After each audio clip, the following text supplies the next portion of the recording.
Iskol bukol.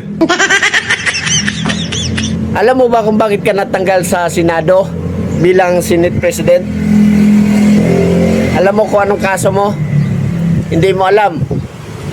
Kaya ka tinanggal dahil doon sa paliwanag mo about sa fourth week.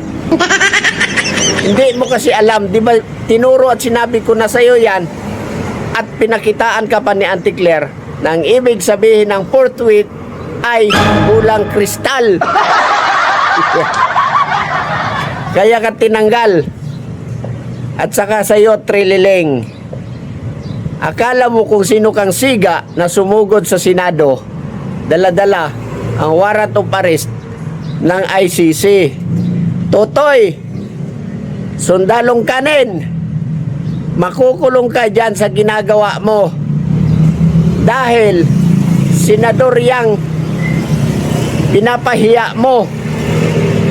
Hindi mo iginalang ang Senate of the Philippines. Dapat nagtanong ka muna, sundalong kanin. Pwede mong iserve ang warrant ng domestic na kaso. Pero yan, hindi, Totoy. Kaya ikaw, sundalong kanin, Trilileng, hindi ka na ngayon makaihi sa salawal, makaigit ka pa sa brief. Huwag kang gamol.